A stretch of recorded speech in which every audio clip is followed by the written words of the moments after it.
Welcome to this webinar entitled Exploring Cucurbit Genetics, Practical Breeding Strategies for Watermelon, Melon, and Cucumber Adaptation. Don't worry, some other cucurbits will probably sneak in here as well. We're going to get started.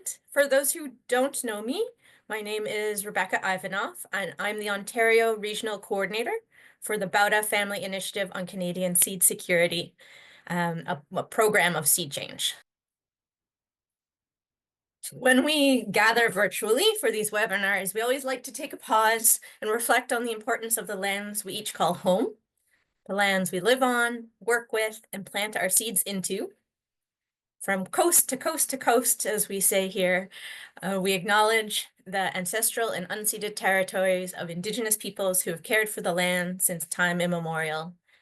We recognize the deep relationship between Indigenous people and the lands and plants, and relationships that are often disrupted by colonialism, capitalism, and systematic racism.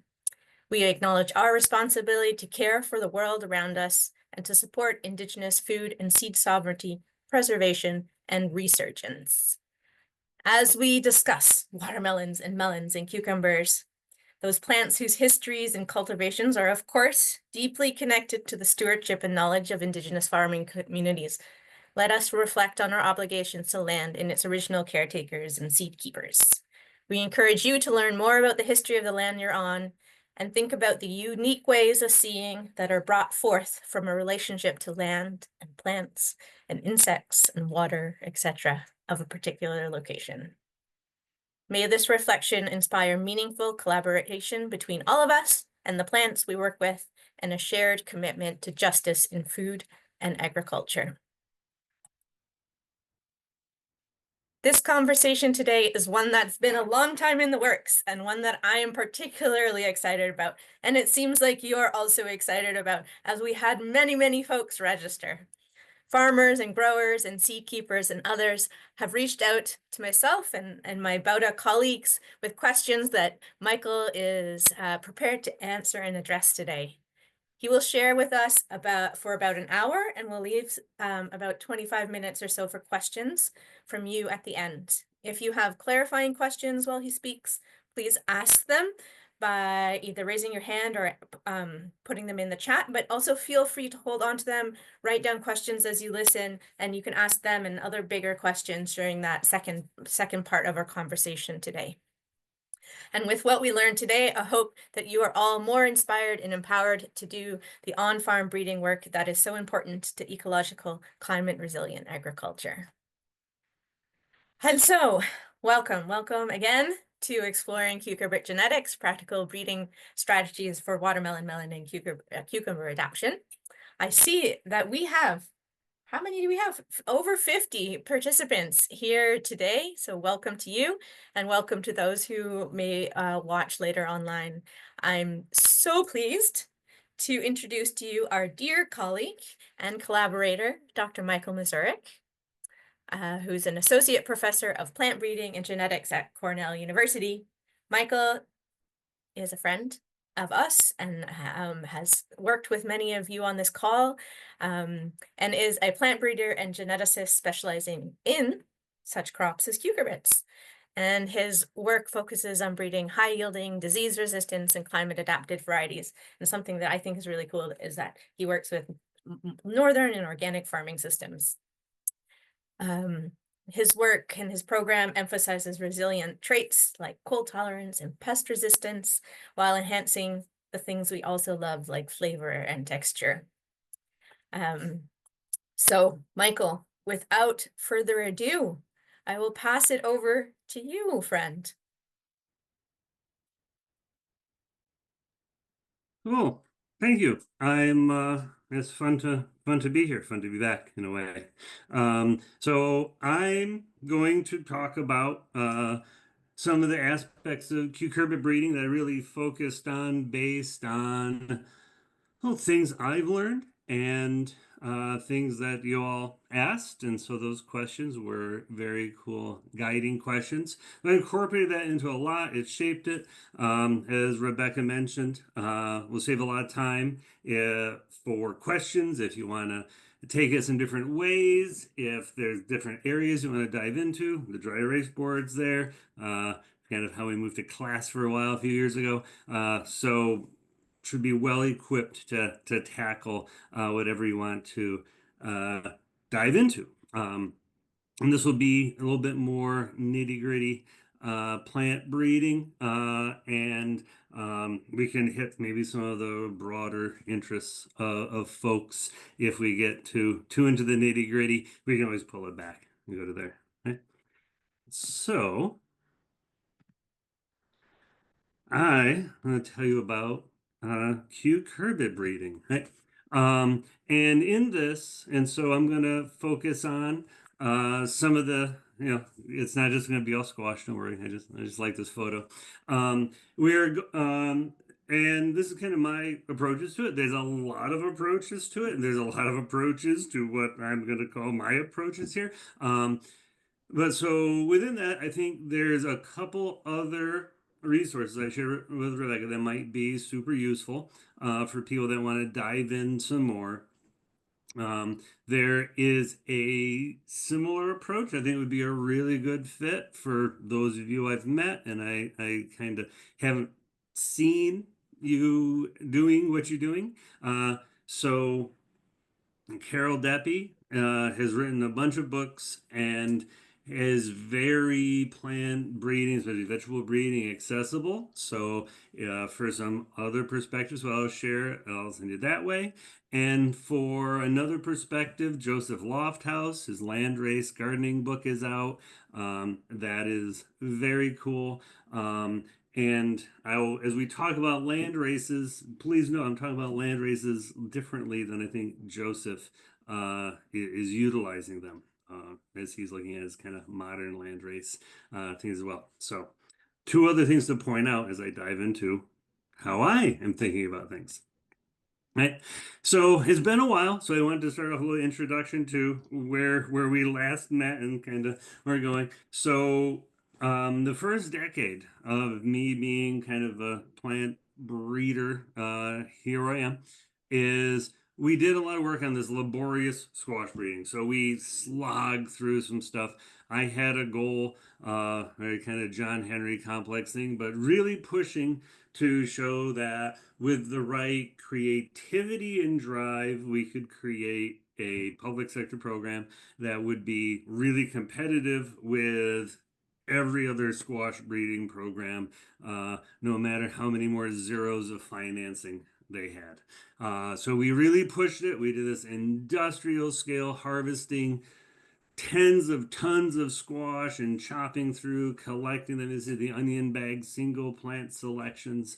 We did some really good things. I have now handed over most of the squash breeding reins to fantastic person on my team, Gregor Enzina, who is very enthusiastically, even with the fresh breath, revisiting a lot of the squash breeding. I'm still there. I still have some unfinished business I want to do in my time in squash. However, that's something that's kind of handed off to him. Right. We were doing a lot with, I had an idea that we really needed to do stuff to promote the existence of plant breeding to the public, to decision makers, to people that didn't seem to know that people were still doing plant breeding. It would all be answered by molecular biology and such, right? That's what their websites say. So I spent a long time just kind of really pushing creative ways to connect with people to look at plant breeding exists, it's important, and spent my time out in the media doing that. And also spent a lot of time doing some educational stuff, some sharing of plant breeding and two-way. I learned a lot also in the process. And but gosh, putting this together, going through my slides, I realized I hadn't really done one of these in a few years now. So thank you for the invite to come back. We'll be talking about. So this is like a great opportunity. It's fun to share, and I also learn a lot too. Right.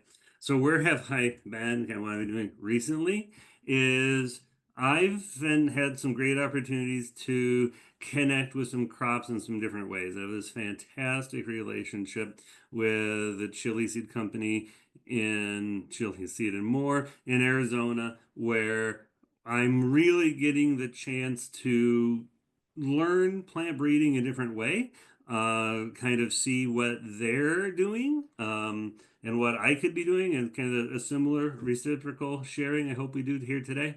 But I'd say it is something where we're just kind of looking at things in a different scale than I am used to, and that is super fun. This is one block in a big chili place, right? And some different approaches to crops. I thought I knew. It's always great to learn crops in a new way. So here is a pepper harvester cruising through the field, picking off these peppers. You can see it's gone through the pass. Oh dear, it missed two right up front here. But so a lot of my work now, as mentioned, I'm doing a lot in peppers, cucumbers, and peas. We've had some kind of ongoing efforts in watermelon and melon, and I'll speak to that too here today. Right. And I think one of the biggest things that is probably changed a bit since last we spoke on one of these, the last time I was on Wolf Island, I think. Hey, Annie. Hi, everybody. Is I think this is kind of two images of my field this year. The first, you see some peppers, and there's some early generation stuff for us this year. It really reminds me a lot of my fields in years past, because some of the things we've learned and kind of how we're approaching it, we've gone from this to what I've learned is kind of seems a little sparse to me. Is now we've figured out how to unlock this. We now have plants that just get loaded, right? So we've learned some stuff about looking at crops after the frost when you can see without those pesky leaves in the way. It works for cucurbits too.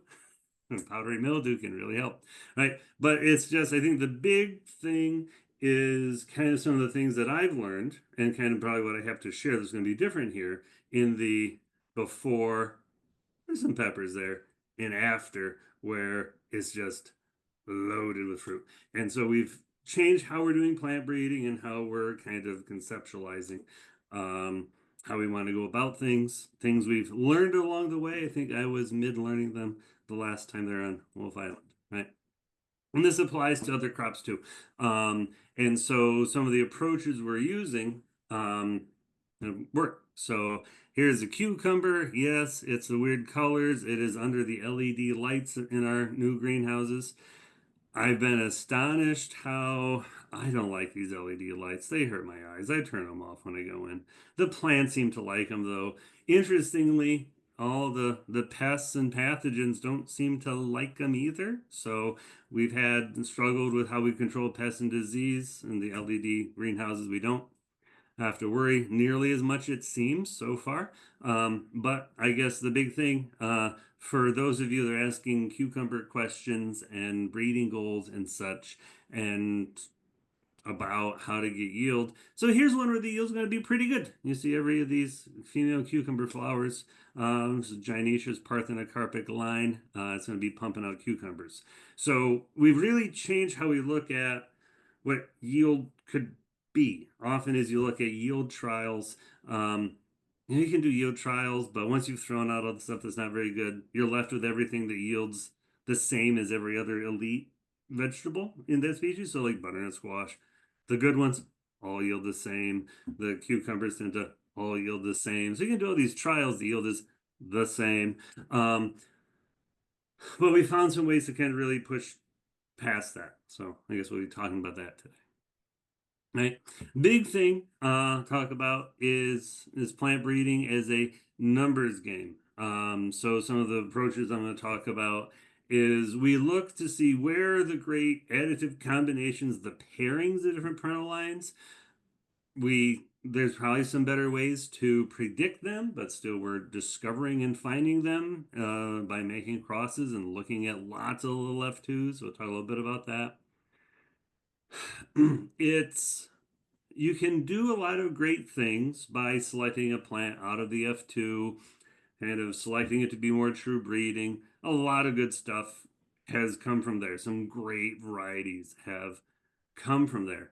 But the ability to be able to use more of an evolutionary approach, something that has more recombination, something where you're not just hoping that whatever plant you're going to hope for shows up in the F2. Um, it's important, right? And you can look at, pick whatever your favorite card game is. There, you always can really, really improve your hand by having the chance to draw from the deck again. And so that's what more crosses, more recombination does. Refining stuff in large populations, such as the one, the pepper field here. If you go through this and you find the top 1% of the plants and save the seed, you will you will you will make gains. You will make gains in things that are pretty refined.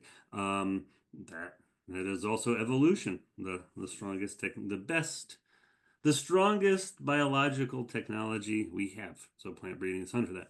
And of course, there's ways to be efficient. The shortcuts, it's more having insight lets you go faster, right? So prelude, we'll talk about here, right?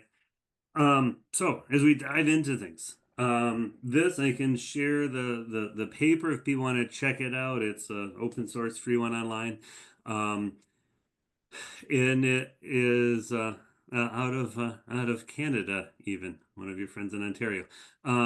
So this they were looking at different ways to do plant breeding in a way that'd be similar to what I think most people here are thinking about. So one, the extreme A, way over on the left, it's this mass selection approach where it's just saving the best every year, letting outcrossing happen in large F2, F3, F4 populations until you have some things where you think it's really good. And if you want to true it up, make it more inbred, more uniform, pull plants out of that, your favorites, and then kind of sell fed down.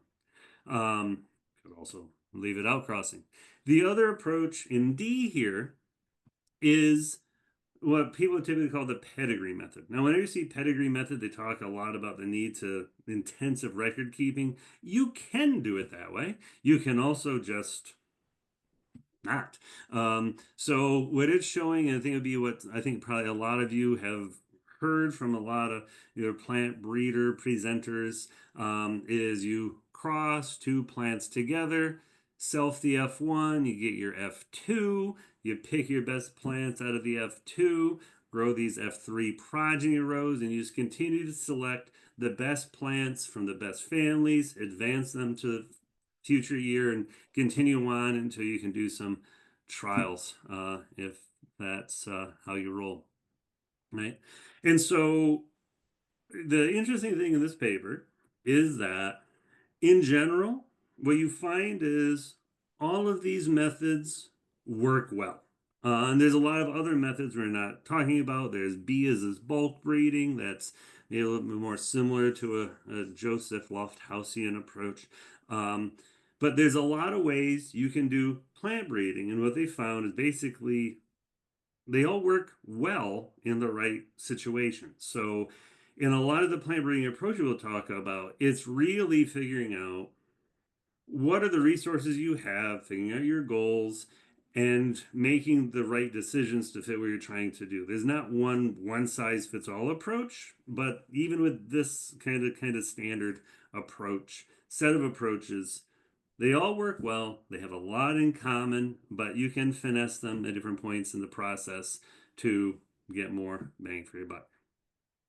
Okay.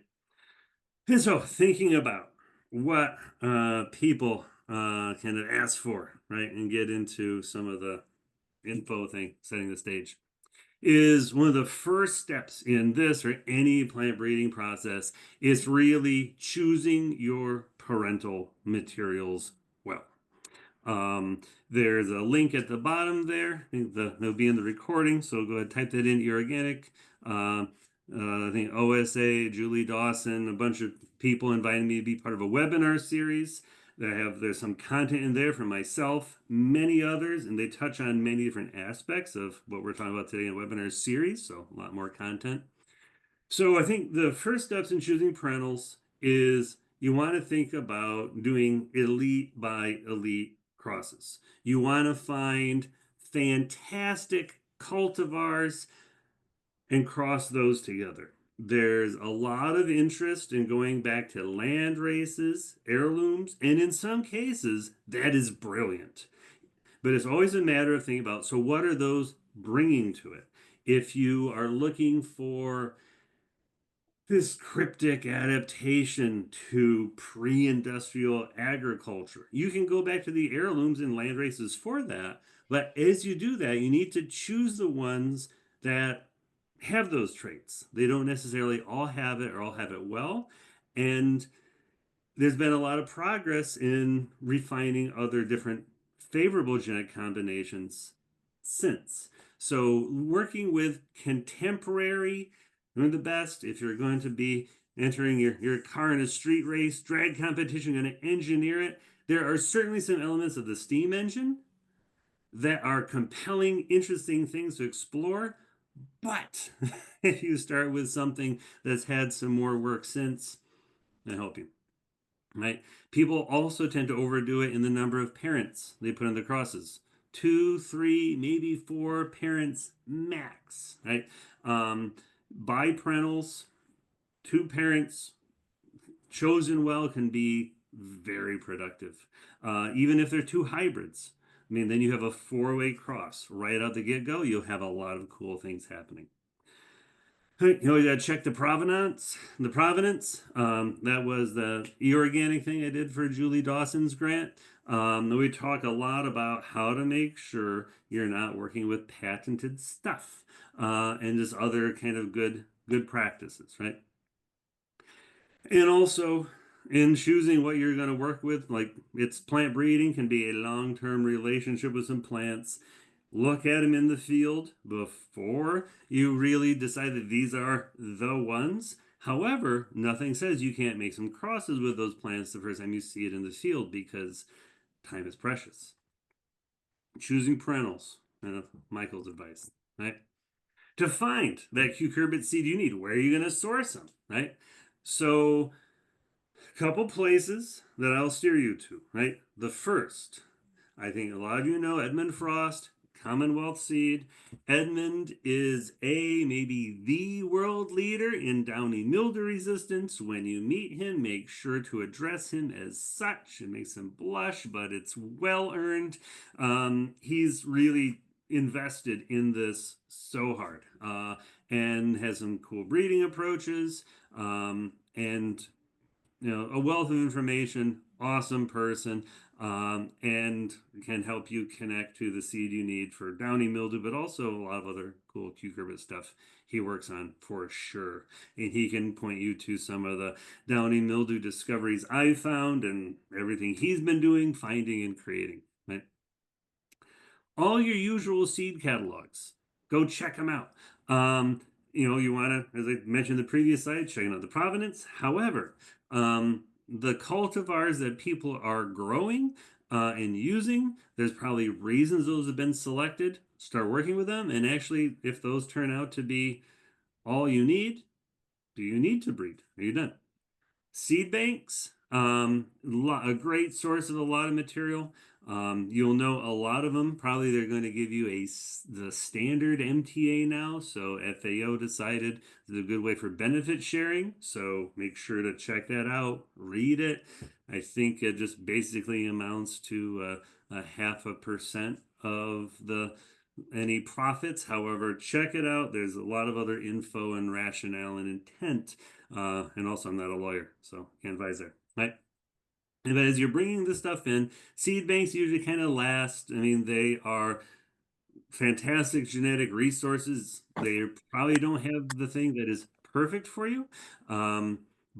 And also as you're taking stuff out of there, it's kind of the last vestige of some of the existence of these. And so as you sample from them, you're eroding diversity of it.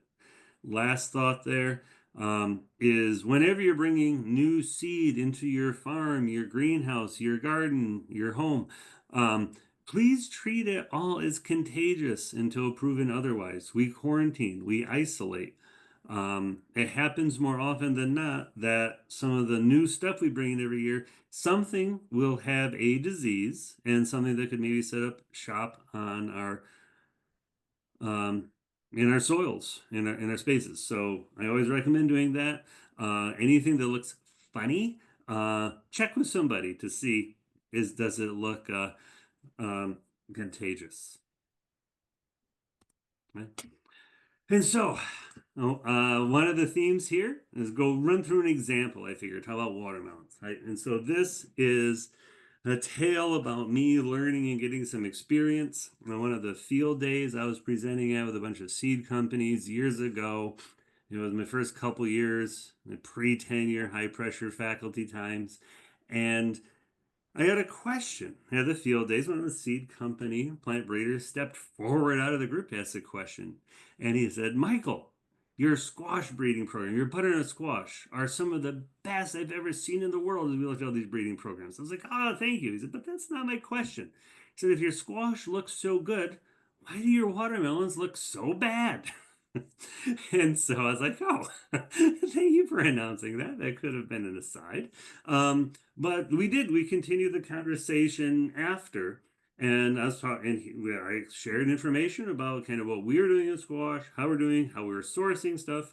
He pointed out to me how that was smart. And then he reciprocated in pointing out to me what was not smart in the way that I was sourcing watermelons. Right? Key thing, choosing parentals elite by elite. So here we go. Uh, I was super excited about these yellow watermelons. You can tell when they're ripe. Amazing. And I have to go thump, thump, thump, look for the tendril, all that stuff. They're just yellow. Go pick the yellow ones. Fantastic.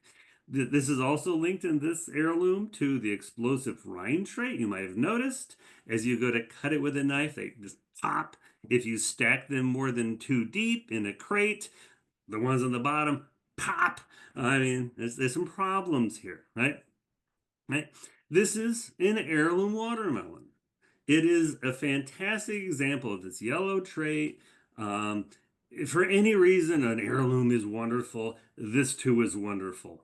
Should you use it as a starting point in your breeding program? Probably not. I did, and I regretted it. Here's why. Because there's more modern things where people have made it a redder flesh, sweeter, higher yielding, more disease resistant, and they don't go pop, right? So if you look around, like so in Burpee, here's a watermelon. It has a cool, I like the outer pattern a little bit better. So here's a yellow rind watermelon. This one is going to grow much better than that heirloom watermelon if you're looking for practical things like watermelon sweetness and yield and whatnot. Right? So this, check the provenance, but otherwise this would be a much better parent for your breeding efforts than the one that they used to make this. Right? Another example. This is a super cool one. This is a pumpkin watermelon, like the tool crossover, right? I don't know what's going on in the one in the back. It looks like it has a virus. They're not supposed to be all splotchety like that. Um, but this one is a really cool story. Old Melon used to be offered by Will Hyde Seed in Poolville, Texas in the 1930s until they discontinued it, maybe for good reason. Um, but I mean, this is a watermelon 100 years ago. Should we save this? Is it cool? Yeah, right. It shouldn't go extinct. It should be kept around, valued for what it is. Is it the watermelon to use in your yellow rind watermelon breeding program? Probably not. Right? But this one This one's pretty cool. It says yellow flesh. It's not going to taste like a watermelon, but that's just one gene. It's pretty cool. I might include this in the crossing.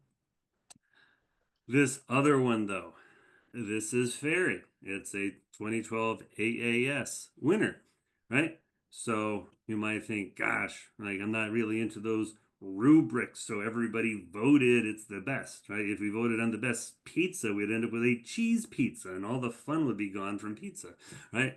However, if you're into multi-location trials. If you really like trials and this distributed trialing network stuff, this one is one that went through that system and won. So if that matches your goals, it's 12 years ago, but still, this is a fantastic watermelon. A lot of places offer it.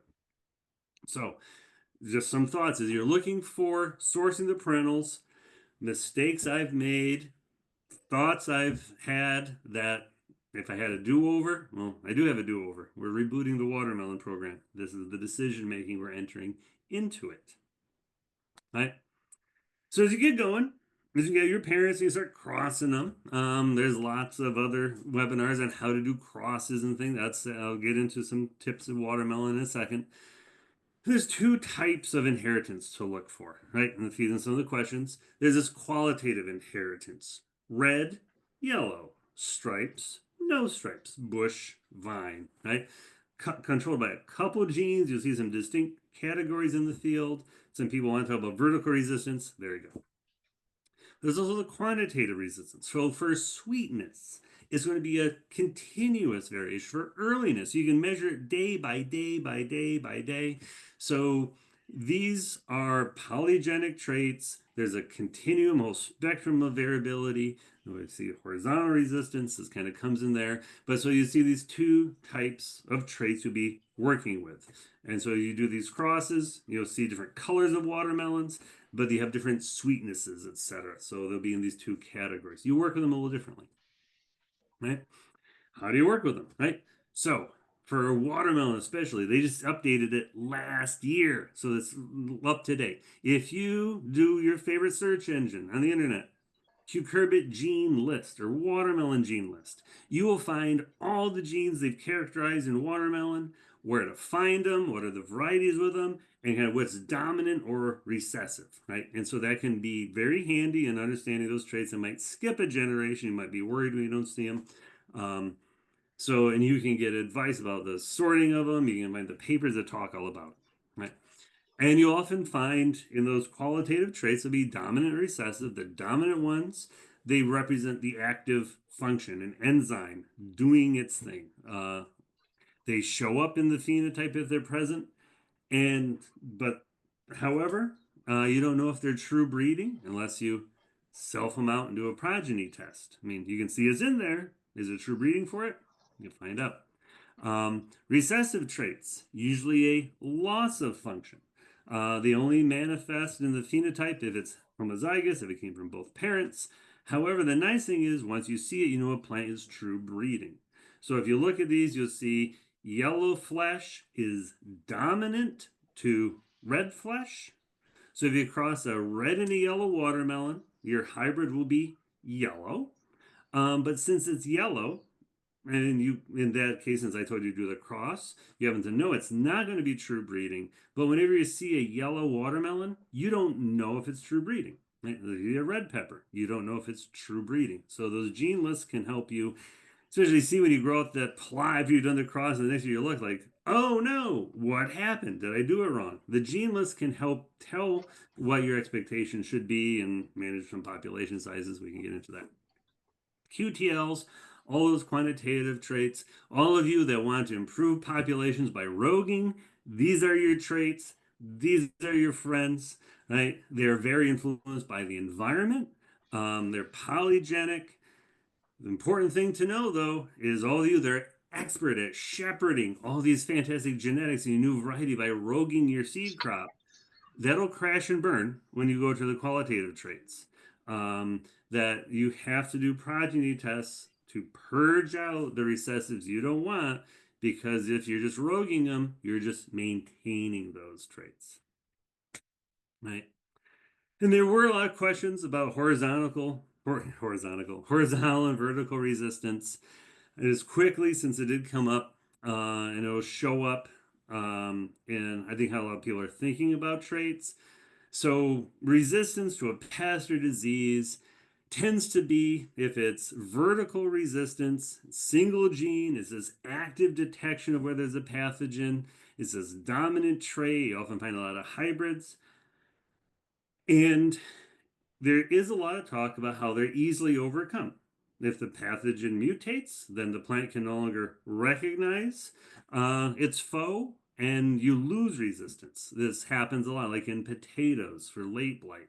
Um, Over and over, they create a resistant potato variety and it's not resistant anymore the next year.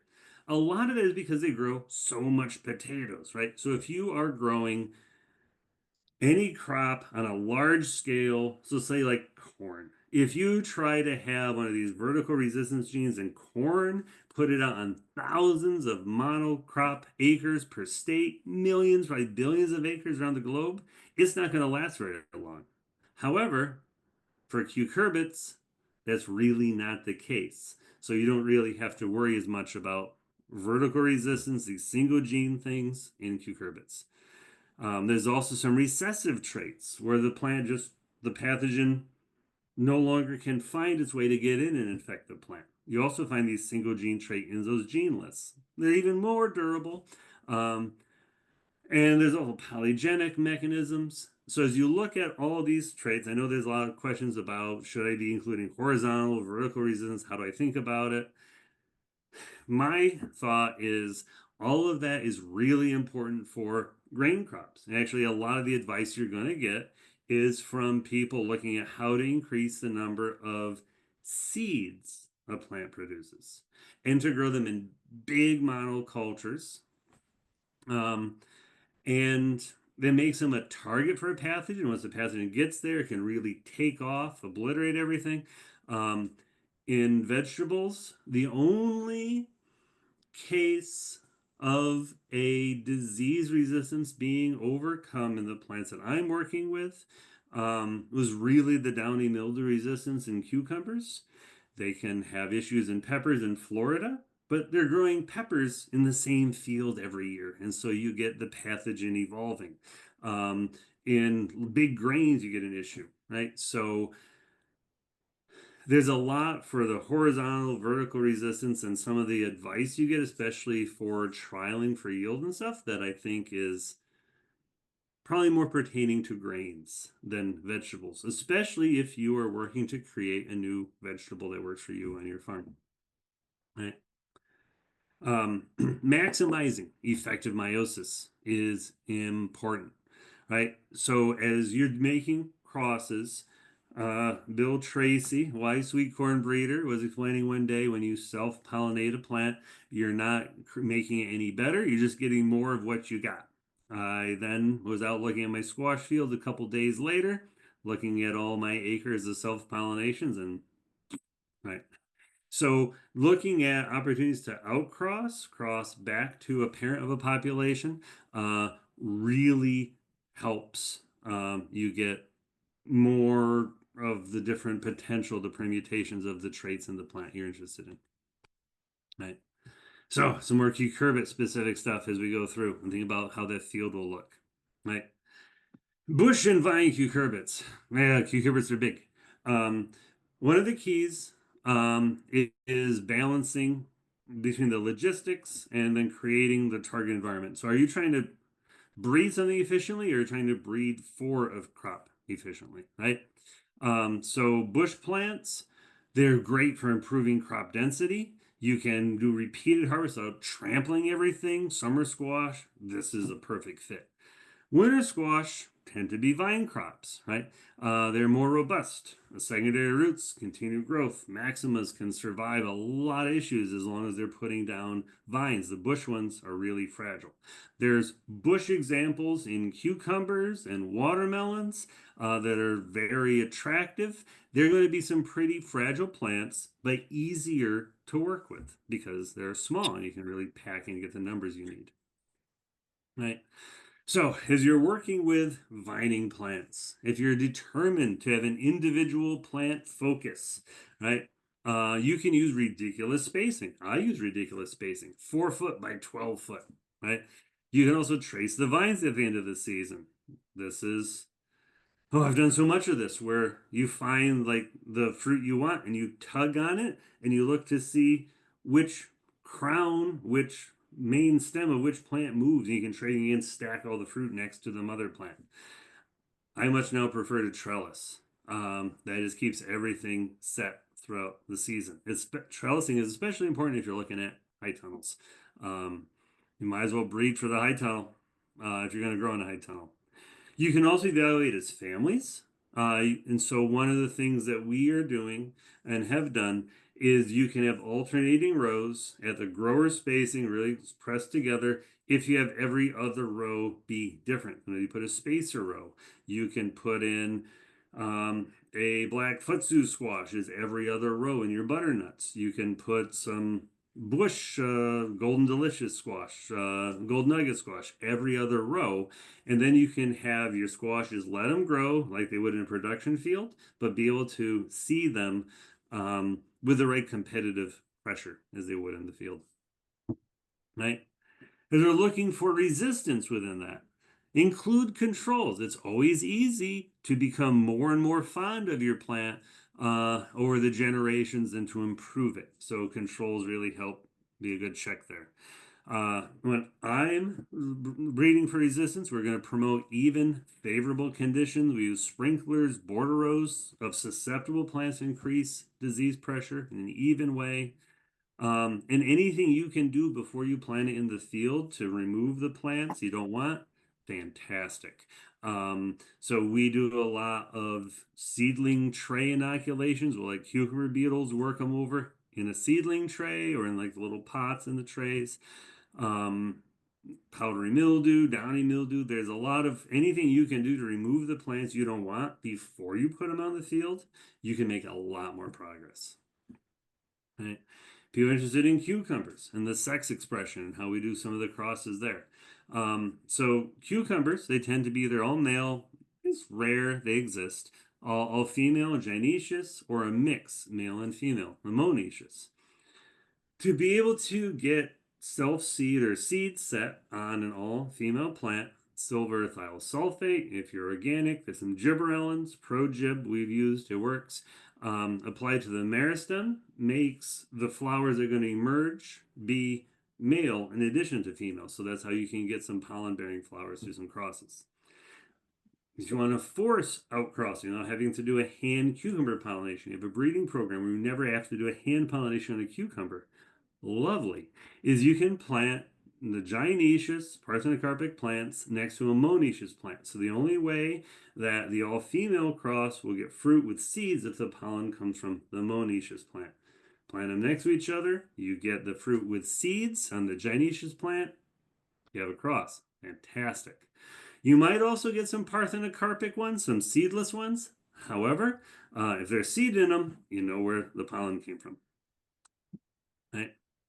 There's a lot, also some questions where people asked about what would I do or what advice would I have, right? And so since people asked, I think about what a cucurbit, watermelon, cucumber melon breeding program could be.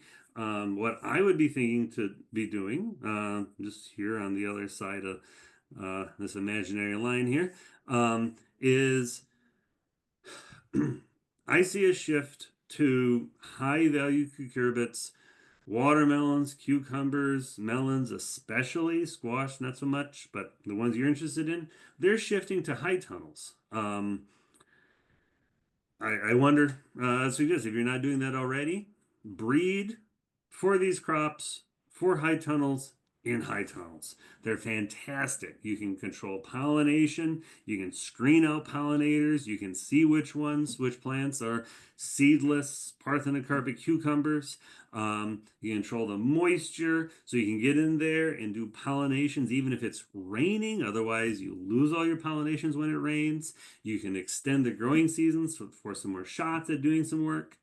If you trellis, it's a little bit more work up front, but it's ergonomic. You get to do all the harvesting, evaluation, everything with less sunburn. They're standing up in the high tunnel. I love making selections on trellis cucumbers in high tunnel. Um, a lot of people are probably going to be wanting cucumbers that work in high tunnels, I'm guessing. Um, but a caveat is going to change what your important traits are. A high tunnel is often drier or warmer. That's going to change what the pests and pathogens are. Here's an example of a one high tunnel at Norwich Meadows Farm where we were helping them with their variety selection there. I've shown this photo a few times, but so the photo the variety down the center is one that should work fantastically in the Northeast. However, once you have a high tunnel, you start to have bacterial wilt be a big issue, alternaria be a big issue. Not really issues on field grown cucumbers. They're more much more southerly issues. But since the high tunnel is warmer, it creates a more favorable environment for a lot of things, pathogens included. Right. Um, Here's the one I bought for my house. Um, there's probably a lot of other sources, and maybe getting into Canada, there's a better source than this one. But for this high tunnel, it's 16 foot by 50 foot. So you can easily get 4 rows of your favorite cucurbit in there. Trellis it up, one plant every foot if you keep it pruned. So you can pack like 200 plants in there. You can get for another $1,000, you can get the one that's 100 feet long. But we get the 4 foot. To be able to shed some snow, get the Pro Gothic so it'll shed snow, and the Pro that has an extra bracing. Um, High tunnels, high tunnels, high tunnels. It lets you do so much, and probably is the environment.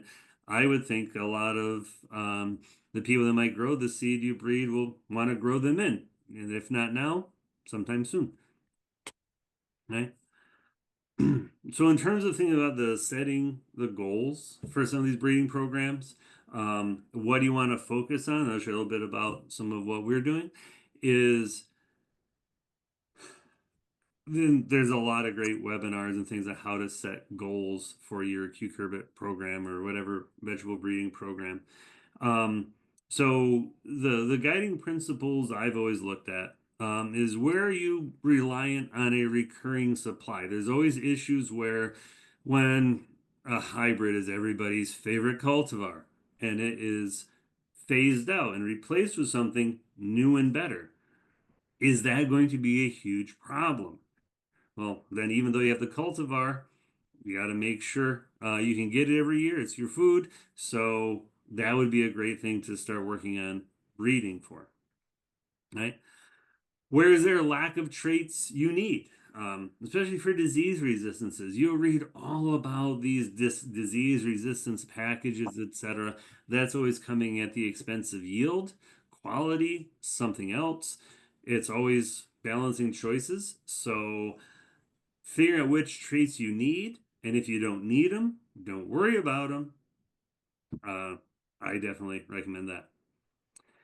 It's also a matter of what do you want to create? What's not already out there in the world that you think you can create? Which leads into this quote. If you haven't heard of this guy, Howard Thurman is pretty bright and inspirational. I say check it out. So part of plant breeding is figuring out what the world needs. And so he says, don't ask what the world needs. Well, some people should. But the important thing, what the world needs, is asking what makes you come alive. Go do it. Right? The world needs more of that. So there's a lot in plant breeding where it doesn't always have to be practical. It can be what you want to do and create. And if you love something, you're going to be pretty good at knowing it well, wanting to keep working with it, and to create something pretty special. Right? As I look at some of the cucurbits too, we look at earliness, cold tolerance. So they're really similar in some ways. When I look at super late season cucurbits, they definitely become the same, they seem to be the same thing. where like, gosh, if this was a little earlier, it would have avoided the cold. If it's cold tolerant, that would have. Here's kind of how I'm splitting up as we're working with it. For earliness, is a great way to maximize harvest, short seasons, reduces the risk of something bad happening that cuts your season short. Um, but no, it does sacrifice yield in a good year. Like people often strive for a full season plants, they'll be higher yielding in a good year. Earliness is a great way to be able to get beginning of season things going. The cold tolerance um, is something where if you're starting transplants and there's a cold snap, will they survive? That can be important.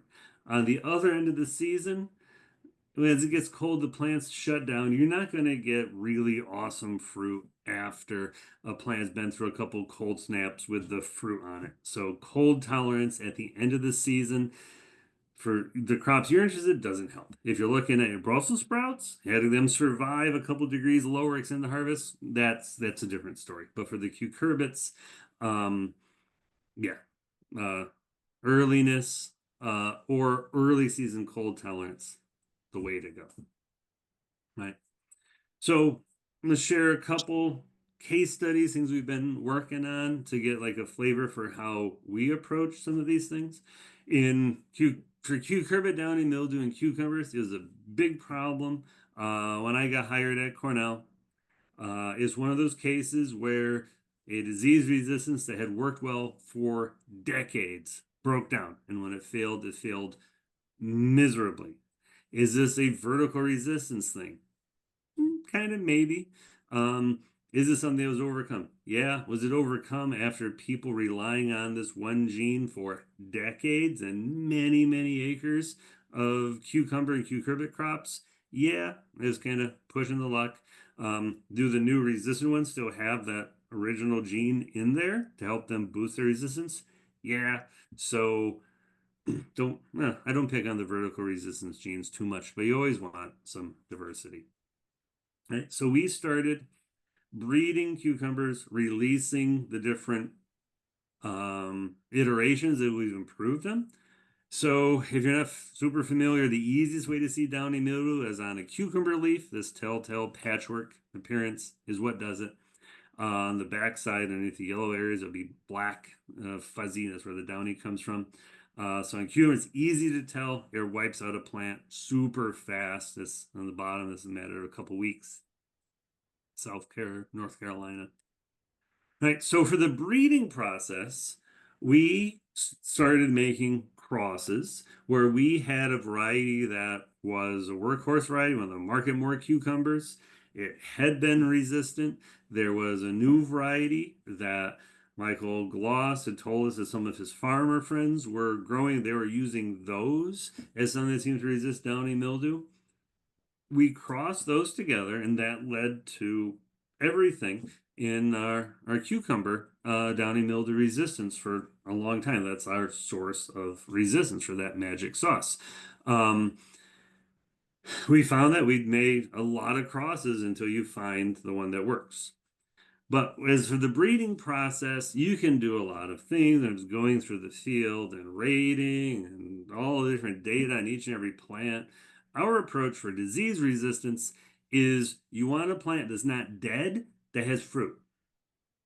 That is it, right? So we go through the field, we find this plant is with a flag, it's looking pretty good, has fruit, has leaves, well, all that you would want from a cucumber, right? Well, most gets you most of the way there. But so for this plant, we could save fruit from this plant, save the seed, replant them, and we would be making breeding progress. We'll let you go even faster if you have a way to get a second generation. To really have survival of the fittest, you'd want this plant to have just intermated with other plants that are also the winners at the end of the season. So for us, we take cuttings, they root super easy in the greenhouse, and then you can cross all your favorites together.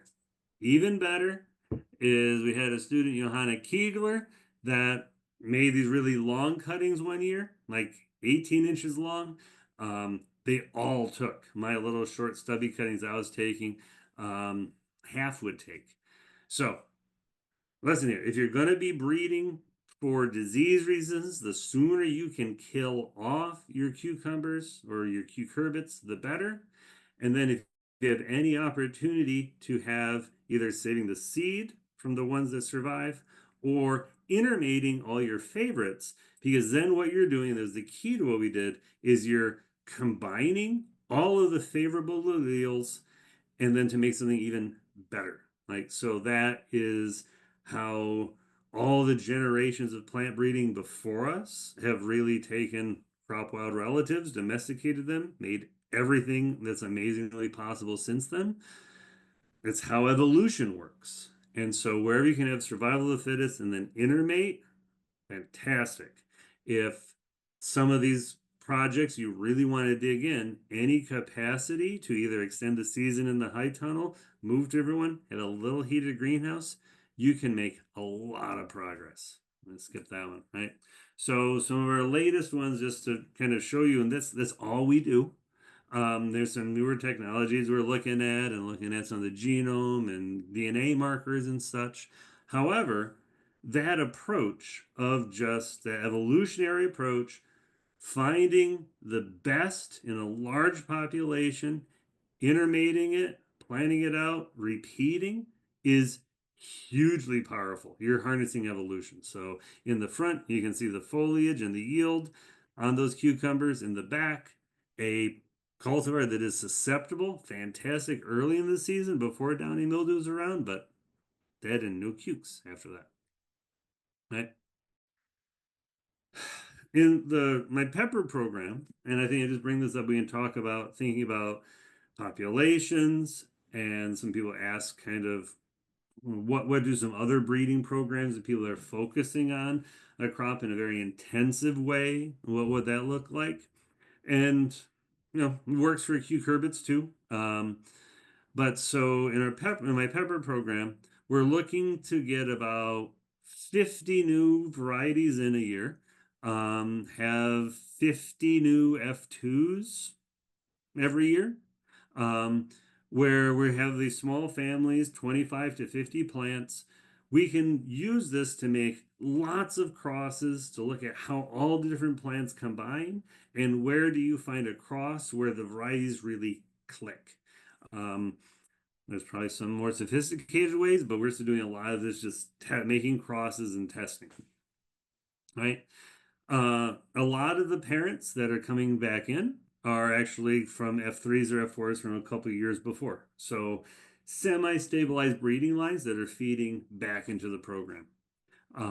Pretty early, that's how you make gains. If we have some traits that are really important, or we really need to have this gene and this gene and this gene, or this one set combination of a complicated set of traits we want to bring together, we might do larger population, like 150 plants, or looking at about 10 of those a year.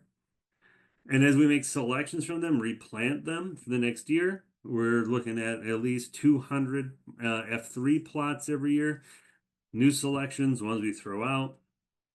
We're looking at genotyping everything to really understand the relationship, see what we're selecting for.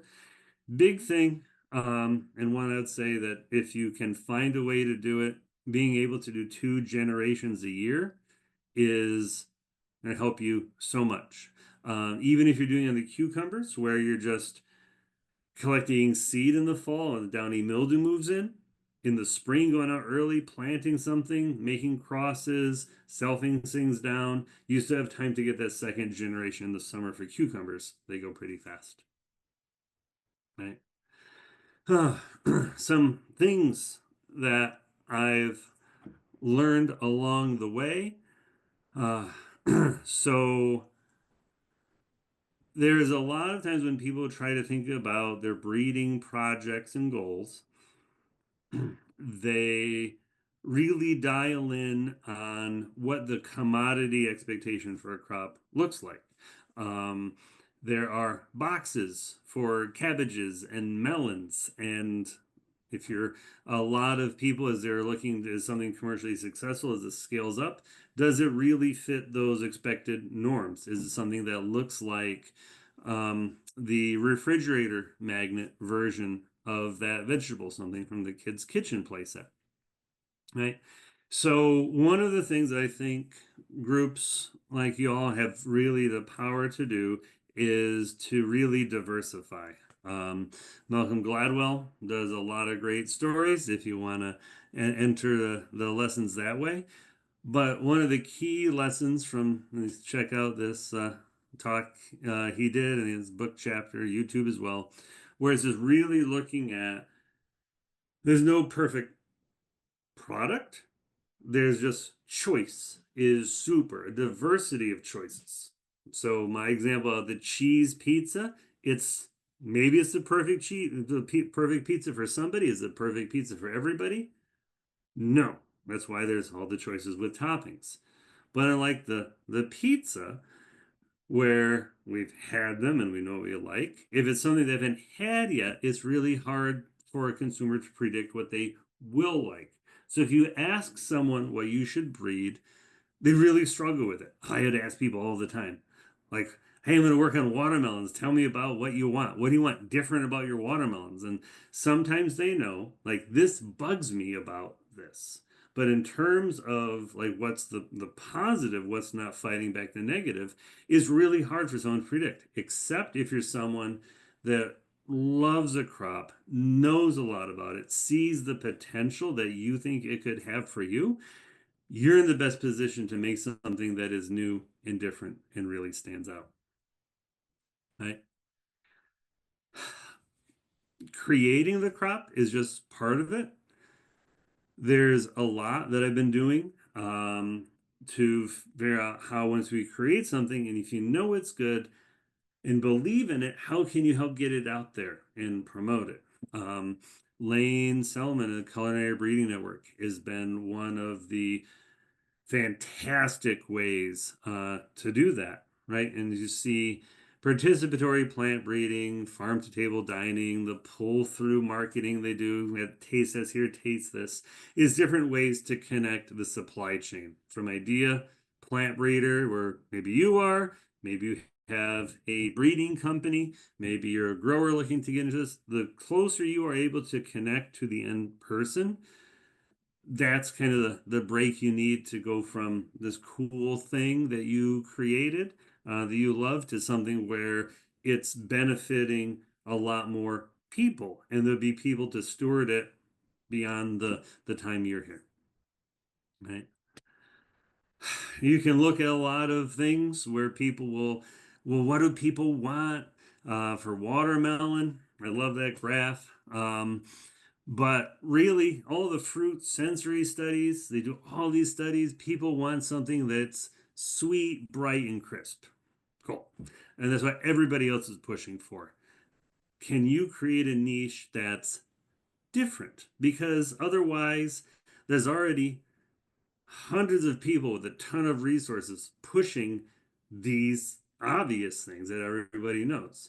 What can you do that's different is a great way to create something that is filling a gap, if that's your goal, right? We've talked a lot about kind of the diversity and such. As a plant breeder, I'm looking at genetic gain, and there's a math formula we use to look at it. We like the selection intensity. If I have 10 acres of something, I can predict the one best thing, find it, save the seed from that. Then I've picked the one in a million. And so that will make a lot of gains, but then you sacrifice the short term, the short term for the long term. Are you doing it accurately? That one in a million, that could have just been on one good spot in the field.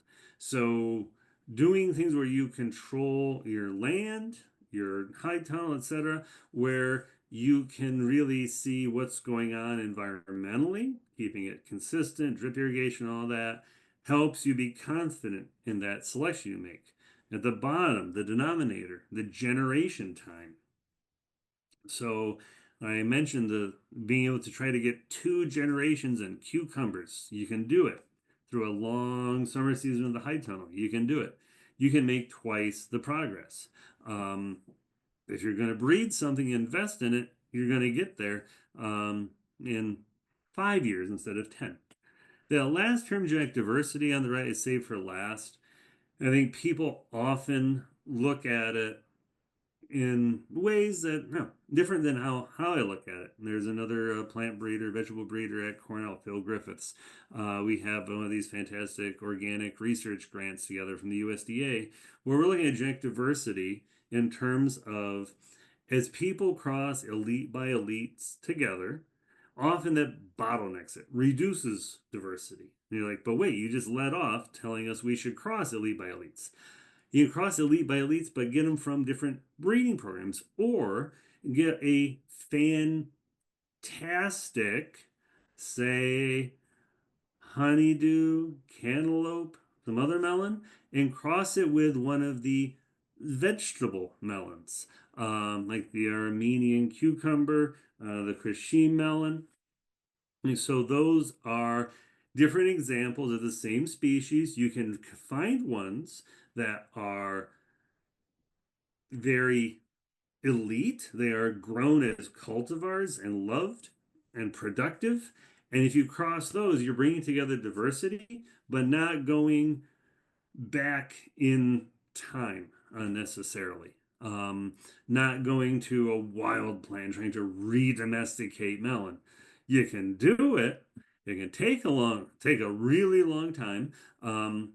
If you want a great melon, then working with diversity within very different examples of something that's cultivated is a fantastic way to get a lot of gain, right? And once you create something that's different, I mentioned Lane and the Culinary Breeding Network, the chefs, everybody, that community that pushes it forward. This was an experience that really pushed a variety I had created a long time ago, but really hadn't taken off. So Nora here presenting it, and one of the seed catalogs that carries it, they still refer back to that tasting event. So marketing is huge. Now we can talk about cucumber beetles. I want to save some time for questions, right? And a ending thought, and I've kind of hit on this a couple of times from some of the other quote. So there's a lot of nitty gritty to plant breeding. There's a lot of scientific knowledge, but as Luther Burbank would say, the secret is love. If you're going to work with a crop, you can do great things if you like it, if you know what you want, if you've grown it, if you're attached to this plant, if you know what its potential is and want to nurture it along and have the journey together to learn a lot more about that plant. You're in a great position to be a breeder for it. Right. So thanks for inviting me. Got a lot of great people at my group back at Cornell, especially Gregor. A lot of great funding that support a lot of the work we've done, and especially Molly, John, Henry Munger, and Dick Robinson, the people that gave me a bunch of fantastic parental material in addition to so much else. I'll stop there and hopefully we can dig into some of the other things you might want me to touch on. Well, thank you so much, Michael. I feel like my brain is like just buzzing. It has so many questions, and you Nope. laid out things in some really interesting ways.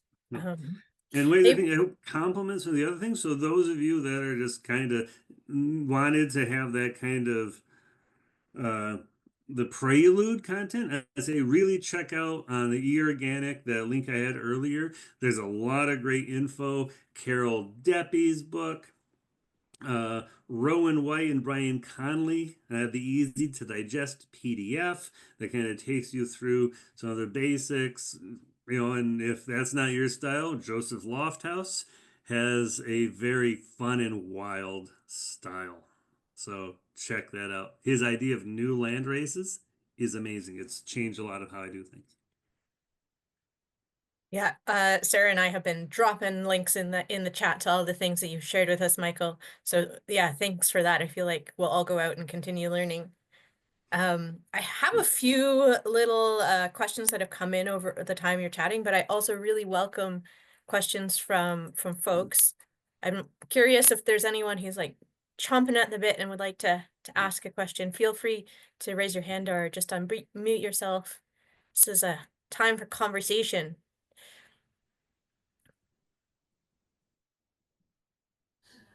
Okay, yeah, I'd love to ask a question or two. Yeah. Um, I have had more experience with the work that I've been involved with. I've had more experience with qualitative breeding rather than quantitative. Hmm. And it would be helpful to get some of your how you would go about the quantitative side of things. And I think you alluded to some of that. It seems like a lot of what you were talking about pertained more to quantitative because, like, for example, if it's controlled by one or two genes, once those genes are homozygous, you're done. I mean, there's not more you can do. Correct. But expounding on like sweetness and how would what would be like the strategy, the how would you attack something like that?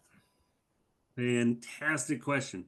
And they all blend together. Like, I'll give you pepper examples. Pepper's my jam, right? Is in peppers, hot or hot, not hot, spicy, not spicy. There's one gene that's a qualitative trait. But once you're spicy, how spicy is a huge spectrum, right? So if you're going to look at melons and say, melon, watermelon, whichever, you want sweetness.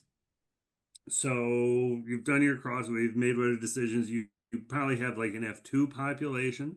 You have hopefully at least a couple dozen plants. Then what you would want to do is to grow them out in a way that is as uniform as possible. You avoid the one that's like having one corner of your plot be up next to the shade tree or one side next to the garage. And be uniform. And whatever you think the really great sweet melon is, plant that in a couple places around the field, right? And if that is uniform across the field, then you know you've done a pretty good job, right? That's a spatial control, we call it, right? And then as you go around the field, you can make sure you get watermelons that are ripe. So for watermelons, look at that tendril. If you're looking at melons, working with ones that slip when they're ripe are really going to help you there. Everything's going to be so much easier if you do those two things, right? We do bricks measurements, because otherwise sweet is sweet. And if you once you taste 100 melons, then water is like undrinkable after. It tastes like this corrosive metallic, right? So your palate can only do so many for some of these traits. So get a Brix refractometer. There's some cheapo ones off the internet. You can also get a digital one if that's kind of you'll love those numbers a little bit better, right? And do get a make sure you get ripe melons, get the refractometer readings, the bricks on them. Make sure it's like at least as good or comparable to your elite thing you've spaced around. And anything that's great, move it forward. Maybe there'll be a dud watermelon on the plant. Maybe that's because it wasn't all the way ripe. I always hesitate. I always try to get multiple fruit per plant. Is you can always get one that wasn't quite ripe, but but if you have like a bricks of 20, double check it. But oh man, biologically, that was real. Right. Hmm. Um, right. And then you can just save seed from those. You can take a cutting and move it to some place if you can, or you can do those cross pollinations. But so, well, does that help you with how I'd manage the Yeah, sweetness? that's helpful. Thanks. There's a few questions, Michael, around some of the traits on Yeah. watermelons. Yeah. You had been talking about the yellow fleshed melon gene Yeah. and its connection with the explosion. Yeah. But there is a question, is it also linked to extra sweetness? And if it's recessive or dominant? Right. So The yellow is dominant. So there's a biochemical pathway. I'm imagining my brain is why I'm kind of going that way. So it starts off with some precursors of the carotenoid, makes it down to lycopene, which is red.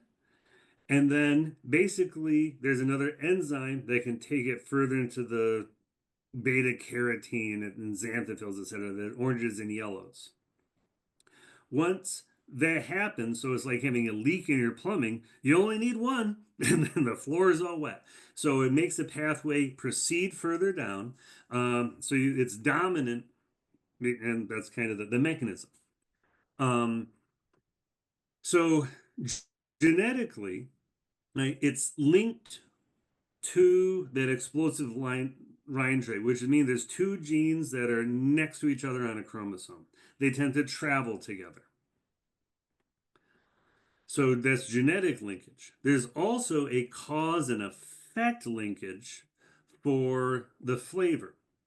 It's lycopene, that red compound, the chemical breaks down into geraniol, one of the aroma compounds you associate with red watermelon. Red gives you the flavor of a watermelon.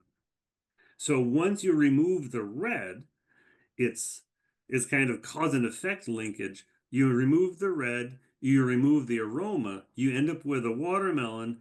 It looks like a watermelon.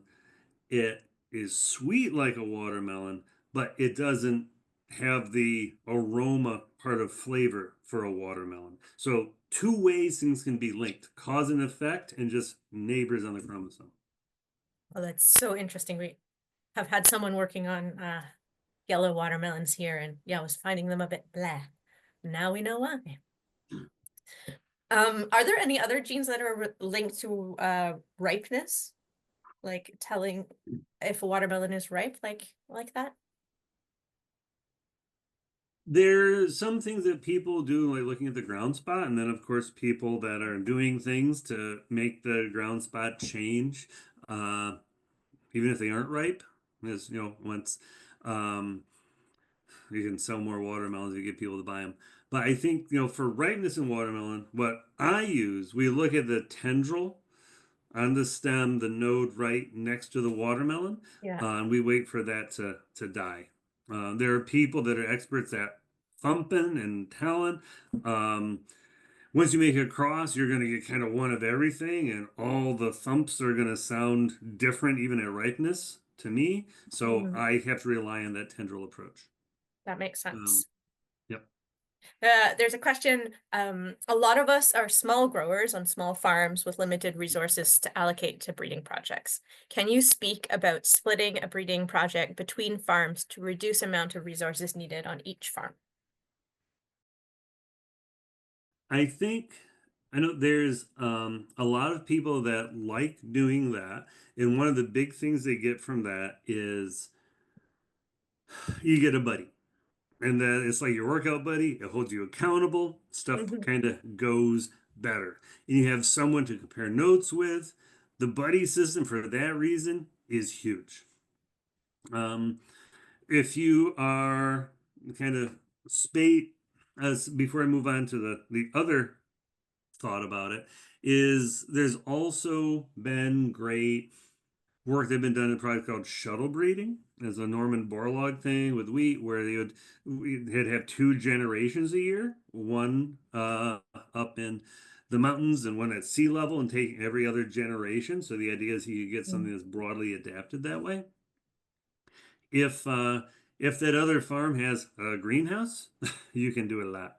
Um, but I would say otherwise, if you're really in a space and time limited, the two things I would recommend are trellis and a high tunnel.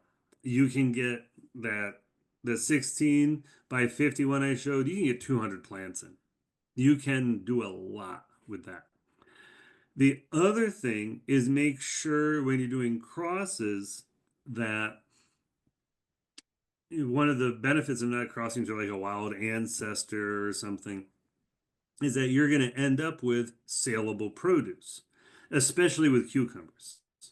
So if you have an idea of two cucumbers you want to cross, and you put it in your high tunnel, and you just keep a tick on we hang some little tags, and every time we pick it, a Sharpie and tick off a couple on the tally sheet that you're harvesting from that plant on that leader. You can keep track of and make notes as you go. It's like, oh, that one was making a lot. Oh, I tasted that one. That was good. Ugh, that's that one. Pull that one. So what you're doing there is you are keeping your farm working in harmony with your breeding. And so you're it's not just an investment, you're also being able to harvest something and maybe having the cucumber cornucopia if you're doing a direct market thing, a farmer's market, a stand, the chefs. Uh, you Mhm. can have something that stands out and makes a buzz if you can help explain why that's so cool. So um, I I've seen people have great success with buddies, holding them accountable, and that Yeah, other crop dual purpose approach. amazing. Your second point there reminds me a lot of the watermelon breeding project that's happening here in Ontario. And I don't know if there's anyone on the call who might want to speak a little bit about that. I see a few of you here, but I don't want to call you out by your names. But if you do, jump in. There It's was, definitely what I learned from the Pepper Project. People like having yes, crop buddies. yes, Something uh, I've learned from my time on in Ontario. yes. For those who don't know, before I was in this wonderful job here, I was farming and we had a group of wonderful women farmers who got together under the mentorship of Michael, and we worked on a pepper breeding project together. But yeah, it came because we were like, if someone hands us a cross or we are accountable to each other, accountable to the seed, it really helps move breeding up the list on the very long lists of that farmers have. It was good. There's a question here, Michael. I grew I grow cucumbers primarily in a high tunnel, but I grew some outside for seed production. Although it's difficult to select for yield traits when leaving cucumbers to go to seed. Any tips on selection? Um, they take a lot of space. If you're just gonna let them grow on the ground, you can space out your rows. We have like 3 foot by 12 foot or 3 foot by 10 foot spacing. It's not realistic production planting. You can't really select on yield in terms of this is what the farmer will see, but you can be able to purge the plants. You can also be going through the field and pulling out the plants you don't like. If you see a plant you don't like and you pull it out by the roots and haul it away, you're creating a bunch of space that way. You can comb them. You can have every other row be Brussels sprouts. Mhm. So that'll be something where you can still be using your space efficiently, but the Brussels sprouts aren't gonna you're gonna be able to tell them apart. Yeah. Okay. Um, Question about the best way to rogue out a very small percentage, under 2%, undesirable trait, probably accidental cross, in a large population of Cucurbita pepo, in this case, Yeah. that is being maintained. As in, would the grower need to go back to intensive breeding techniques with controlled population, or is there a way to mass select in a population? You have two options. I'll tell you the best one and then the one that's more work, but if you want to persevere, you can. I tell you, roguing from an accidental outcross will not work. Right? You've started a whole new breeding project at that point. You are in a feudal chaos management. It comes up all the time. So, your two real options there are the favorite one. Go back to seed before it got outcrossed. You should be say if you have a breeding program, you should be saving seed. If you don't plant it every year, keep some in with some desiccant packs in the freezer or something. Mm. Right? If it's a variety, an OP variety, just go back to someone that has it. This comes up. I give this one a lot, actually. So the best one is just make it not your problem. Just go back and start over. If it has outcrossed, right, and I run into this, what you want to do is progeny testing. And so how you do this is you need to find the plants that are the closest to what you wanted, self-pollinate them. And then you plant out the seeds in a little row, a little plot, at least 16 of them. So it gets big from each of those self-pollinate. So you have all these little families. And then you find the family that is uniform, and then you know that plant you selfed was the good one, and you can go back. So progeny testing is the only way to really purge out those traits. Your time machine is going back to a seed packet will save you so much. So Right. I'm going to leave a little space for any verbal questions. I have two other written ones if I want. But I see, Catherine, you've unmuted. Yeah, it's one that I just wrote in the chat, but I'll go ahead and say it if that's all right. Thank you. Yeah. I'm wondering if there's a way to breed for gummy stem blight resistance in watermelon. it is tricky. And the problem with doing it is you need a place that has like a lot of gummy stem blight consistently and at a level where you're just kind of feels kind of sketchy to have it near your farm. Um, but yeah, there's some newer sources. I would need to look them up. I can share some of the info. But so I'll do that. Rebecca will hold me I love accountable. Don't worry. She'll text me until I get her done. But right, the other thing to look at, and one of the things that vegetable growers can do that the grain growers don't think about so much, is really controlling the environment. And so having gummy stem blight resistance is a great noble goal. There's a lot you can do to just reduce its likelihood of being an issue on your farm. So with the fruit, anything that can be on a mulch, anything that's not in the soil is going to help. And seed hygiene. The approved one is I can tell you there's a label on Clorox bleach to clean the seed before you plant it. There is an organic OMRI approved peroxyacetic acid that if you soak the seed in that, you can remove a lot of some of the seed-borne diseases. I got in trouble a while ago for letting people know that household hydrogen peroxide has also been shown to be effective. Is I can't recommend that because that doesn't have a pesticide label on it, but I can tell you the others I'm allowed to recommend. But so I was just saying, starting with clean seed.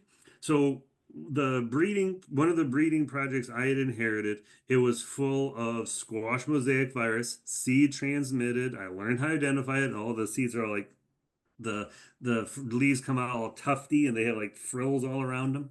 I used to have longer hair. They used to work. My short hair didn't work. But so you can tell the leaf edges have like tassels on them. And then there's a lot of gummy stem blight. So we remove the squash mosaic by just space planting things and pulling out the affected plants out of the seedling tray. And I cleaned up a lot. The gummy stem blight problem we had was on the seed. And probably, especially if you're getting, I hate to say it, organic or untreated seed, is much more likely to come from someone that was growing without some of those controls. And you're more likely to probably get some gummy stem blight in on the seed. But there's things you can do. The peroxyacetic acid, I'm allowed to tell you, works real good to clean it off. And whenever you sow the plant and it comes up and the cotyledons look melty and gross and black and brown. I don't know if that's anything that you're experiencing, but for me, that was a big part. And also because on watermelon, downy mildew has these black lesions that look nothing like cucumber. It was part of what I thought was gummy, turned out to be downy. So, two tips in the meantime. Um, I'm trying to get powder mildew resistance to integress in my Kazakh melon. It's one resistance gene from AHON melon, Hahon melon. I do this by back crossing every time to Kazakh. I grow 4 back crosses to find at least one resistant plant, 95% chance. And the resistant plant I cross with Kazakh. All right. Is there a way to still select? This year there was no infection. Is there still a way to select for disease? Next year. Next year. So you have to wait for the disease to be present. That makes sense. Yep. I think there's some there are increasingly DNA genetic tests that but I think that's a topic for Yeah. another time, another one. But I'd say with the back crossing, it's always a balance between kind of the time and the how many plants you can grow. So if it's just a matter of finding the resistant plants and then back crossing to your favorite melon, then I think you'll get there well if you have a little bit more room to grow some larger plots. Mm. Then you have a little bit more chance to find something that's the right genetic combination a little earlier. In the end, it's always doing those progeny tests on your final things is really the only way to get it super trued up. Otherwise, you can just have a population that's powdery mildew enhanced. And the population will do better, but Right. Not the individual plant. Great overview of qualitative versus quantitative traits. Thank you. I have recently read about research with plants that is identifying personality in plants, as in sage plants responding to the same stimulus to different degrees have different amounts of tolerance. I'm curious about if you have any thoughts about the idea of plant personality, and maybe even if how it would impact how would you think about roguing. well, then it becomes like really personal, right? How do If you're you think it selecting on their personality. Oh my goodness. But no, so I think so a way that I would kind of relate to that is thinking about so for those plants, um, we know a lot more about epigenetics these days. There's some Nova specials on NPR. You can see a little bit about it. It's basically the way identical twins start diverging in life. Is they have the same genome, but the way they're using it and expressing it does change. And with different technologies, we can now see the genes are working differently and etc. So I would say that's probably one of the things where I would relate to that question. And so how we and it becomes a very non-Darwin thing. So it's not what they taught you in high school. So where it's that idea of the acquired traits can get passed on, right? So you might have different health outcomes based on your grandparents' lifestyles and your parents. Like some of that gets passed more than just mutation. Um, so some of the research I've seen where people are trying to really explore how this might work is they're looking at crops like there's one study in potatoes where light potato beetle browsing leads to a increase in yield of the tubers the next year. Is that really a different generation that's vegetative? You see plants that have like some of the defensive primes. So you'll see it as if you want to dive into it more, if you search around for a phrase transgenerational priming, you'll see some of that. But otherwise, it's just a thing that a lot of plant breeders always kind of comment on, but are afraid, I think, to go too much into it, is if you get a new crop and plant it in a drastically different environment, the first year it might look a little funky. If you save seed from it, the next year it tends to kind of perk up. Um, I had that happen with peas. They went out to their seed production in Idaho the first year. They were weird and runty. They harvested seed off all those plants and replanted from those plants, and the next year looked better. Is that the plant? Is that the better plants made more seed? That's a very safe answer. Is it true? I don't know, but it feels more safe. Was it the farmer got a little bit better at growing that variety? Maybe.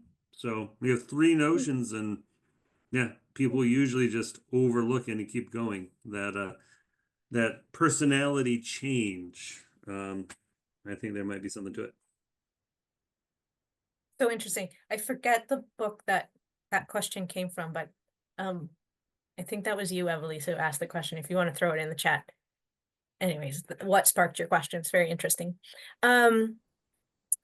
More questions. Is there a limit to quantitative genetic gain? Like if I have a couple of melons, testing a Brix of 15, is it worth trying to get any further? Brilliant.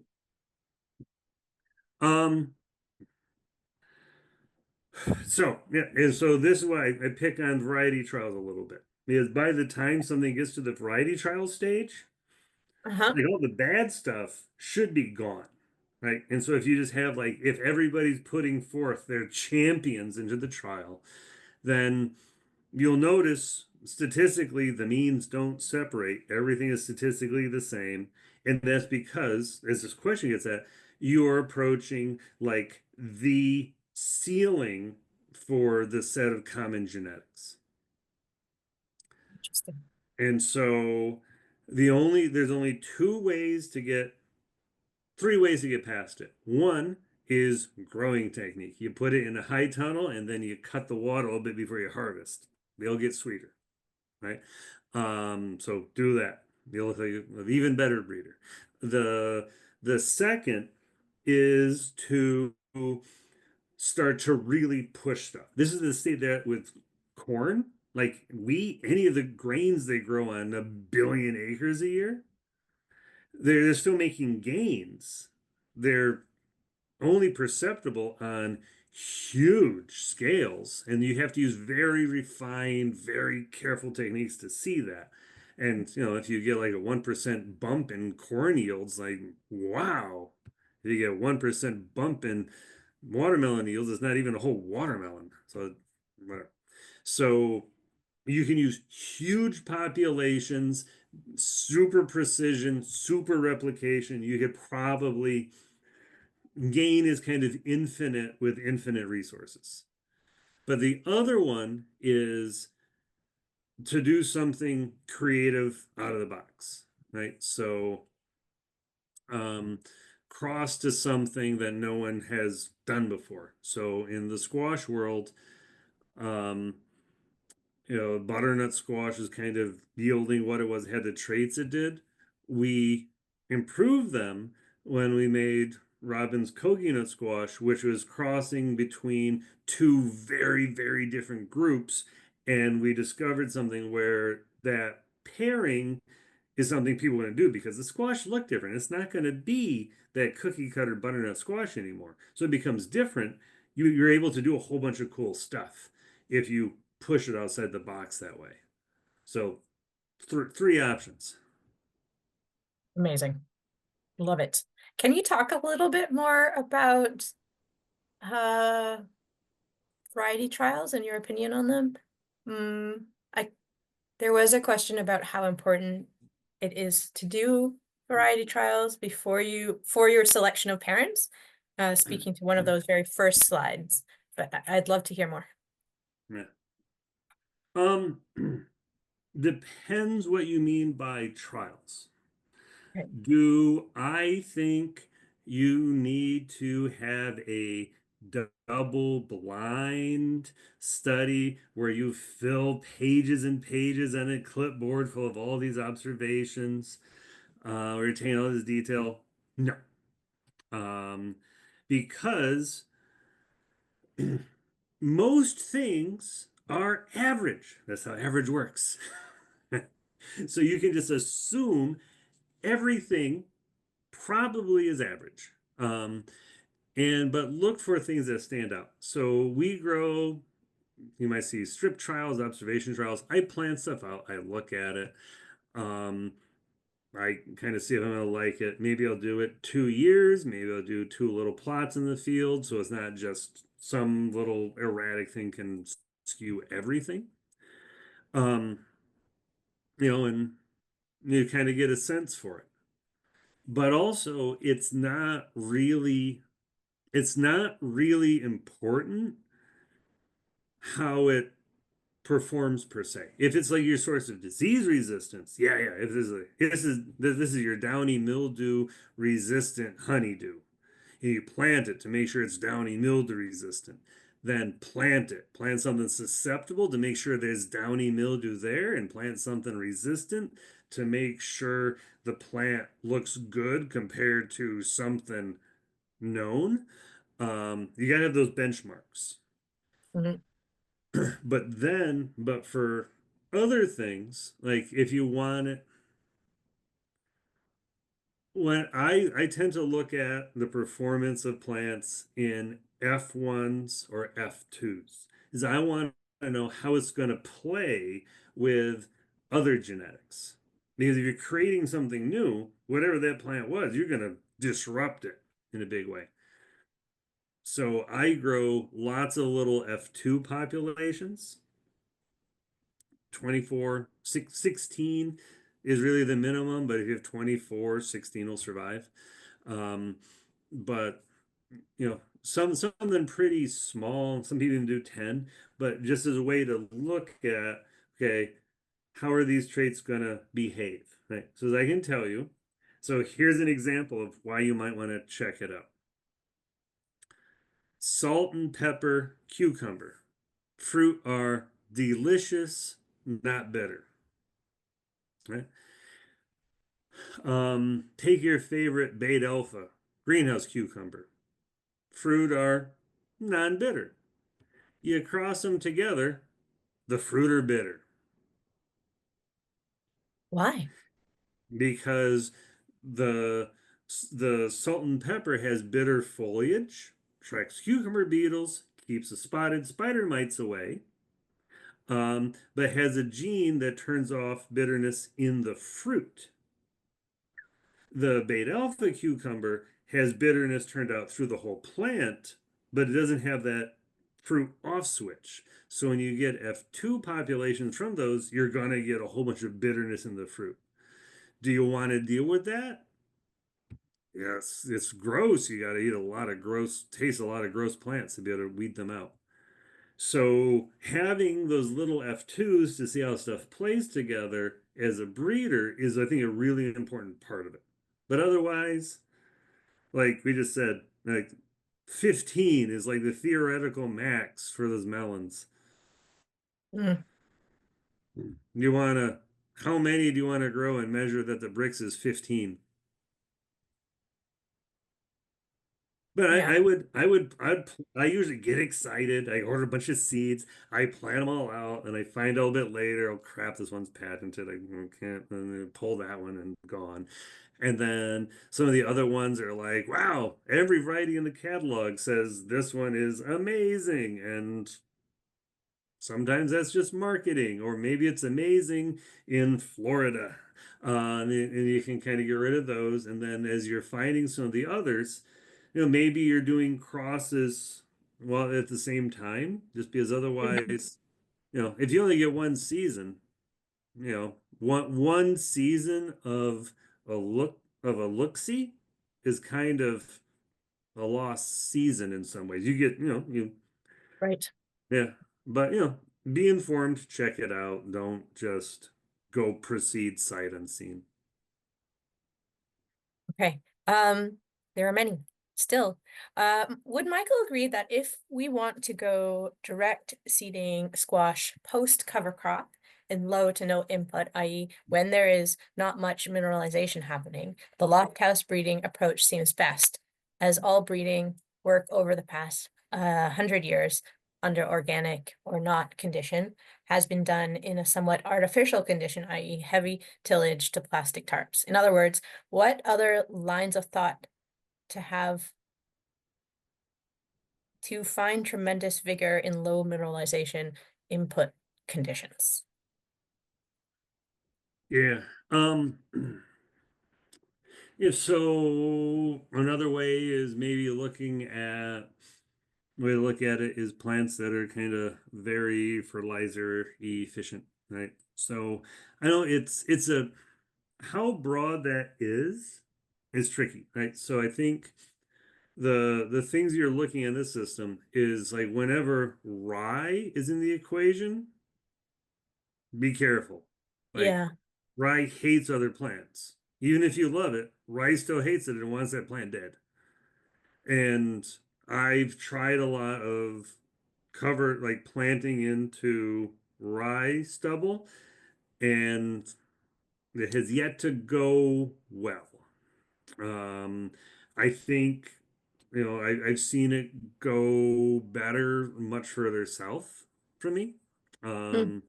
So it's an issue there. So be careful. There's allelopathic plants. You gotta wait for that to break down. Also in the mustards, any biofumigant thing is biofumigant thing. Um, so there's a cool soil component. So kind of that Yeah. cool adaptation, I think, because often the cover crops are really cooling it. When I'm applying the black plastic, I'm heating the soil. I'm also greatly increasing the available nitrogen from the breakdown process of that. There are, a lot of people on the wood chip approach. Yeah. There's so um I was very, very interested in those approaches. I was trying to make them work. I think direct seeding, it makes a world of sense. You get a much better drought resistant root system. There's some new transplant plugs that also help you. Um, I think, I love a lot of Joseph's ideas. I think with that one, um, I would say you have to there'll be situations where it work and situations where it doesn't work, and you need to be honest with yourself if you found the situation where it is working or if you're really getting stunting. Hmm. Um, so I mean, you're not gonna not every F2 has the genetic potential to thrive in that system. So anyway, uh, How there's a lot, how and I'm still learning. I'm still doing work into roller crimper cover crops, and I'm waiting for it to click. Something is not working in New York as of yet. Yeah, folks are trying hard here too. Um, we were curious what ideas from Joseph Lofthouse' new landrace thoughts have you incorporated into your work? Um, yeah, I think the one that um I think it was pre-book, but I just remember it so well. He was at a seed swap and he burst out laughing, and everybody's like, "What?" And he was realizing that the people other people at the seed swap had like 100 different varieties all in their own containers, and he had 100 different varieties in one container. He was noticing the contrast. So I think the main one, so it's a squash one, is I was really struggling with interspecific squash breeding. I was doing lots of ant pollinations. People on my team were doing them. People that are way better at it than I am, and have done thousands of them every summer. We're doing it, and the yield is kind of Hmm. So what I did is I just took some home. I put the sterile hybrid in my garden, and I planted a couple of what we wanted the parent to be, and we just put them out in the side garden at my house. And lo and behold, had a whole bunch of seed where I just stopped that intensive approach and just I positioned nature in a place to just kind of take care of it for me. So doing some really wide crosses and just kind of working with nature to get it done versus, and dang, it was so much easier and so much more successful. Love it. How many breeding traits can you select for simultaneously? Earliness, yield, shape, sweetness, etc. Um, uh, depends how many plants you are gonna plant. Hmm. So if you're planting thousands of plants, you can do more. But I think I can split it up as if you make a cross in F2, is your expectation you're gonna find the perfect plant in the F2 for a dozen different traits? Probably not. Can you get several of them? Yeah. Uh, if you want yellow and explosive rind together, that's going to be easy. You're going to find that a lot, right? So any traits that, right? So if you do any traits that one parent has might tend to show up together, and any trait that's the same between the parents. So like if you cross two red watermelons together, you're going to get all red watermelons. If you cross a red and a yellow, it's going to be mixed up. So anything that's the same between the parents, that's going to improve your odds. But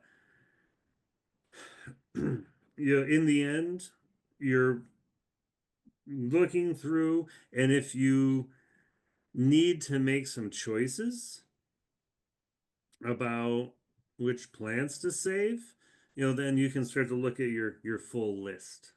Um, I tend to prioritize some of the good enough salability sort of traits first, especially when I'm doing stuff on farm. If I'm going to put a population on a farm and select from it, the grower would really like to be able to sell everything. And so, you know, so the first thing you're going to need to do is get rid of that explosive rind trait. Otherwise, it's going to be a problem the whole way through. For cucumbers, we release them in stages for downy mildew resistance. So the first one, it made cucumbers and it was downy mildew resistant, had a bunch of problems, was late, everything. So then we did across and kept working on it, and we had a cucumber that was more of a typical slicing cucumber and more productive. Now we have ones where we've really increased the yield and the flavor and the quality, right? So I think you have this stepwise progression where you have your must-haves and then you just work on improving things. But if you have your 100 plants and you can't decide, then yeah, keep working down your list. Taste them, see which ones are sweet, you know. So, dear friends, officially wrapping up our webinar. Michael, thank you so much for coming. Thank you for answering my texts and emails and coming on. I know it's been a pleasure learning. I think this is something like people have been asking for already for the recording, even if they're here, because it was so dense. Thank you for that. And thank you everybody for coming and asking questions. And thanks to those that will watch later.